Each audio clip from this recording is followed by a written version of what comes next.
Año 134 a.C. Lusitanos. Viriato ha muerto. Celtíberos.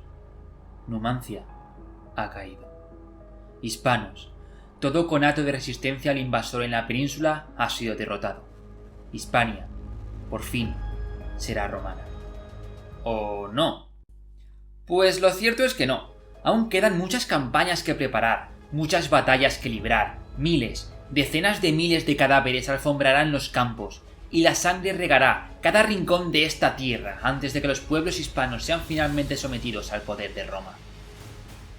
Por desgracia, desde la caída de Numancia hasta la guerra de Sertorio, está todo muy mal documentado por dos motivos.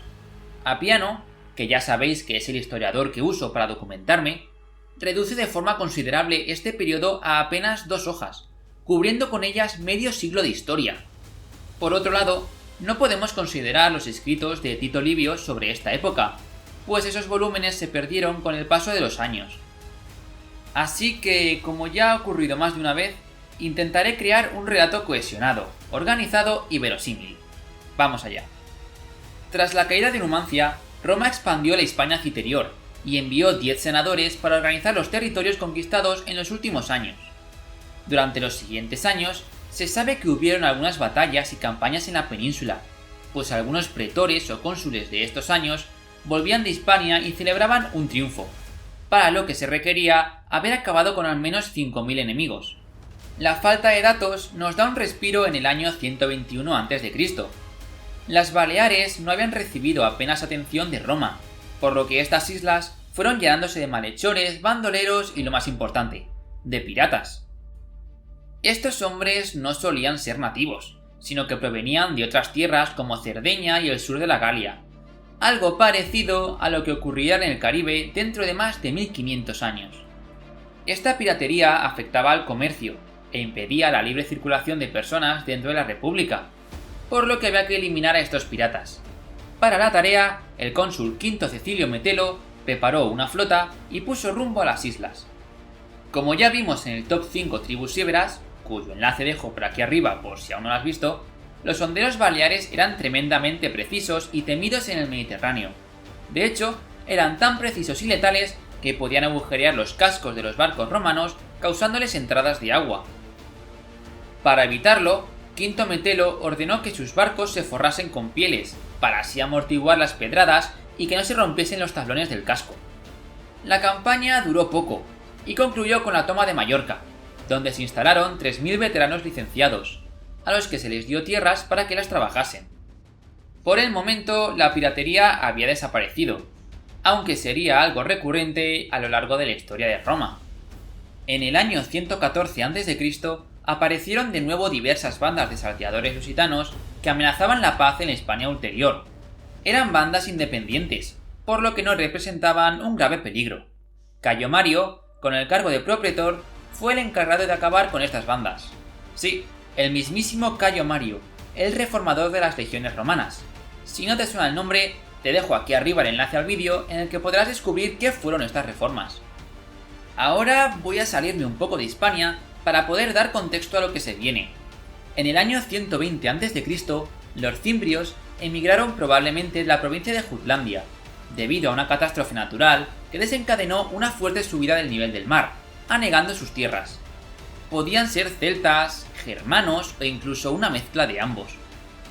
Emigraron hacia el sur, uniéndose en la marcha con los teutones, y juntos, el 6 de octubre del año 106 a.C., aplastaron a 2 ejércitos consulares en la batalla de Arausio, junto al Ródano. Por casualidades de la vida, uno de los supervivientes de la batalla fue Quinto Sertorio, a quien ya conoceremos muy en profundidad más adelante. La coalición de cimbrios y teutones podía haber invadido Italia, pero se separaron, dando tiempo a Cayo Mario, elegido cónsul 5 años seguidos, para preparar a las legiones y derrotar al invasor. Nosotros seguiremos a los cimbrios, que cruzaron los Pirineos y se dedicaron a saquear los poblados y a arrasar los campos. No atacaron ninguna ciudad amurallada, pues carecían de la preparación necesaria. Devastaron la mitad norte de la Hispania Citerior, pero cometieron un error: invadieron Celtiberia. Y es que los celtíberos, al ver que eran invadidos por los cimbrios, armaron un ejército y les plantaron cara, derrotándolos y obligando a los invasores a retirarse y huir por los Pirineos. Es curioso, porque se ha creado una especie de círculo de victorias y derrotas.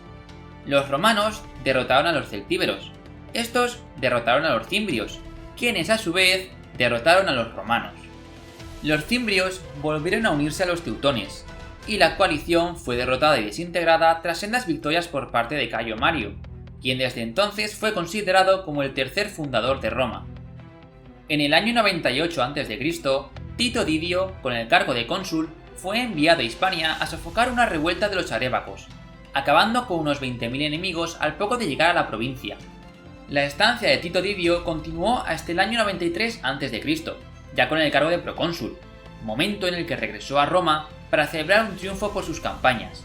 El cónsul tuvo algunas ideas brillantes, como por ejemplo, tras una batalla con los arébacos, recogió la mitad de los cadáveres romanos al abrigo de la noche.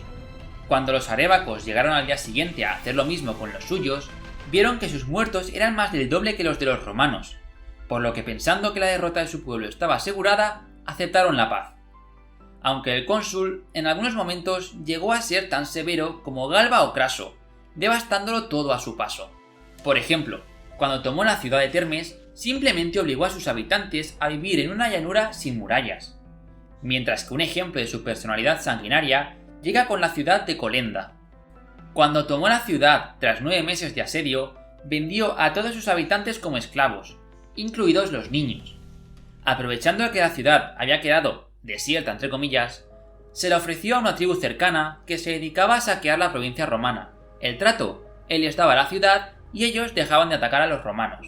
Cuando los miembros de la tribu acudieron para censarse y poder así vivir en su nueva ciudad, Tito Didio los rodeó y los pasó a cuchillo, de nuevo niños incluidos.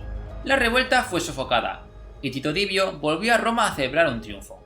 Por su parte, en el año 96 a.C., Publio Licinio Craso fue enviado con el rango de procónsul a la Hispania Ulterior, donde combatió contra nuevos levantamientos lusitanos que buscaban librarse del poder romano, pero de nuevo eran bandas independientes.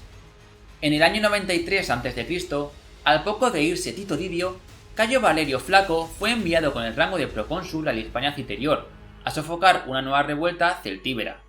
Allí mató a más de 20.000 celtíberos, y con ello dio inicio a un nuevo periodo de paz en la península, hasta la aparición en escena de un hombre brillante y carismático, de un hombre tuerto, querido por las tribus de Iberia. Su nombre, Quinto Sertorio. Aquí finaliza este capítulo de la historia de Hispania.